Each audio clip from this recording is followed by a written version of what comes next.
Kita ke sorotan lainnya, Saudara. DPR RI mengesahkan RUU perubahan keempat atas Undang-Undang Nomor 4 Tahun 2009 tentang pertambangan mineral dan batu bara Minerba menjadi undang-undang. Tentang perubahan keempat atas Undang-Undang Nomor 4 Tahun 2009 tentang pertambangan mineral dan batu bara. Rapat paripurna yang digelar pukul 10.00 waktu Indonesia Barat dipimpin oleh Wakil Ketua DPR RI Adis Kadir. Akhirnya mengesahkan RUU Minerba menjadi undang-undang. Menteri ESDM Bahlil Lahadalia hingga Mensesnek Prasetyo Hadi hadir di rapat paripurna. Sebelum dibawa ke paripurna, Balik DPR dan pemerintah telah menyetujui revisi Undang-Undang Minerba dengan 9 poin perubahan di dalamnya.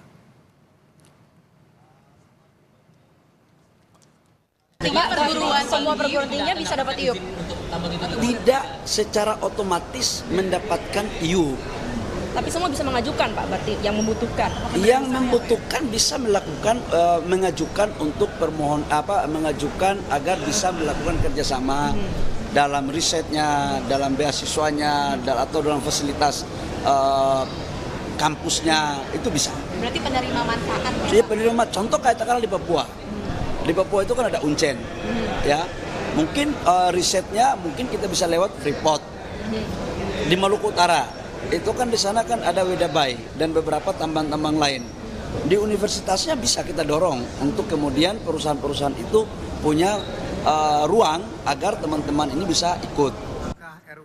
Informasi terkini dari gedung DPR RI, kita akan sapa jurnalis Kompas TV Tifal Solesa dan juru kamera Febri James. Selamat siang, Tifal.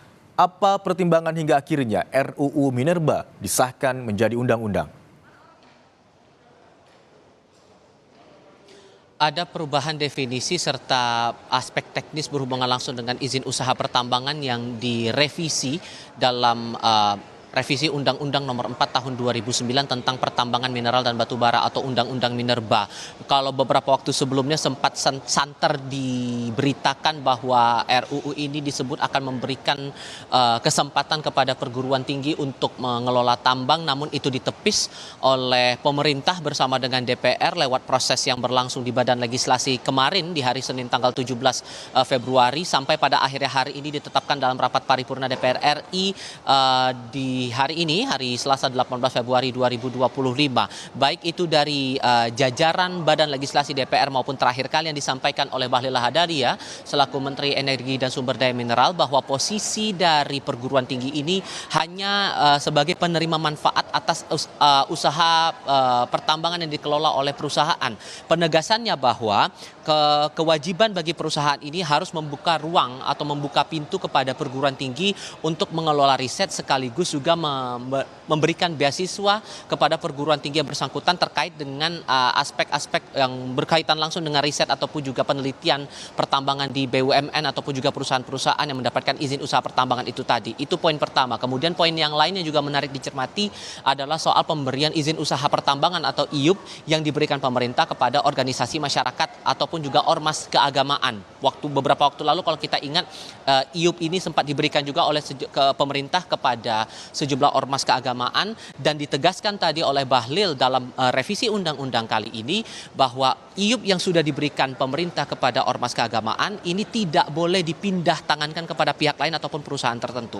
Itu yang ditegaskan Bahlil selepas rapat paripurna DPR yang berlangsung di Nusantara II Kompleks Parlemen Senayan Jakarta. Lalu bagaimana turunannya? Bagaimana bentuk pengawasan yang akan dilakukan pemerintah? Tadi Bahlil menyampaikan setelah RUU ini resmi diketok palu di tingkat paripurna DPR RI, maka pemerintah tugasnya adalah tinggal untuk mengambil langkah-langkah menyusun sejumlah sejumlah aturan turunan untuk memastikan bahwa revisi-revisi yang dibahas dalam RUU Minerba ini bisa ditindaklanjuti oleh pemerintah. Kalau kita rujuk lagi ke belakang dalam beberapa proses yang berjalan di Badan Legislasi DPR RI, RUU Minerba ini sudah berjalan dengan pembentukan panja waktu itu di kisaran 12 hingga 15 maksud saya di tanggal 12 Februari 2025 waktu itu Badan Legislasi DPR RI membentuk panja sampai pada akhirnya di tanggal 12 hingga 15 Februari pada akhirnya pembahasan dilakukan secara intensif oleh panja Balik DPR RI yang pada akhirnya mengambil kesimpulan ada 9